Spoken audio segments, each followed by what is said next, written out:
ایرانی وزیر خارجہ عباس عراقچی کا پاکستان زندہ باد کا غیر معمولی پیغام، سفارتی دنیا میں ہلچل مچ گئی۔ خلیجی ملک کی جانب سے ایران پر ایٹمی حملے کی تجویز، خطے میں خطرے کی گھنٹیاں بجنے لگیں۔ ریاض میں 12 مسلم ممالک کے وزرائے خارجہ کا ہنگامی اجلاس، پردے کے پیچھے کیا فیصلے ہوئے، سینئر کالم نگار کے چونکا دینے والے دعوے، دیکھیے خصوصی رپورٹ۔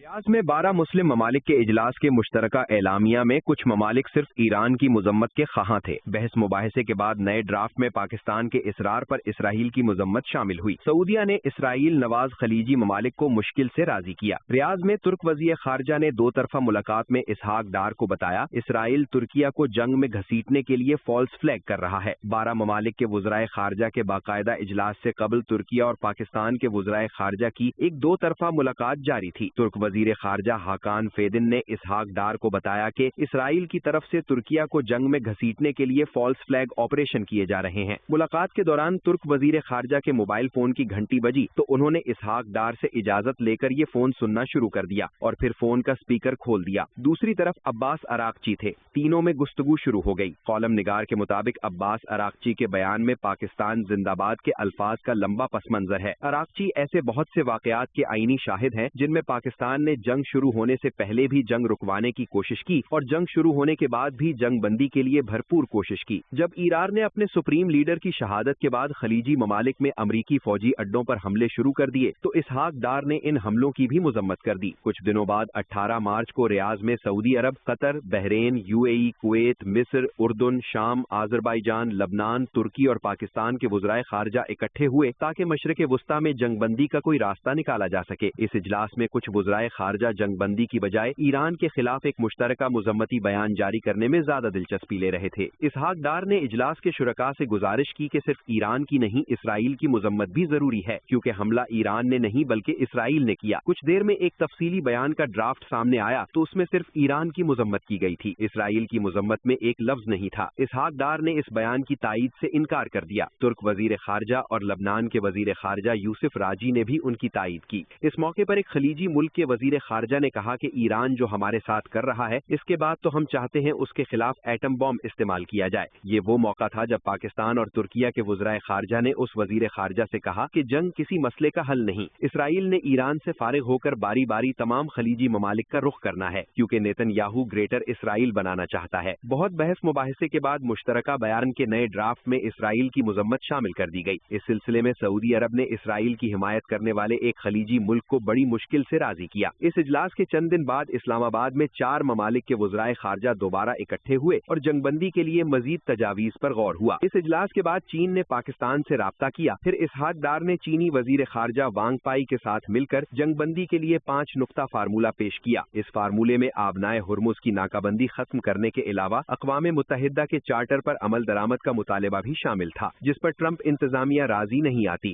پاکستان اور چین کے اس 5 نقطہ فارمولے کو عالمی سطح پر بھرپور پذیرائی ملی تو ٹرمپ انتظامیہ بوکھلا گئی کیونکہ امریکی عوام کی اکثریت بھی ایران کے خلاف اس جنگ کی مخالفت کر رہی ہے۔ تاہم مذاکرات کا جو بھی راستہ نکلے گا وہ اسی 5 نقطہ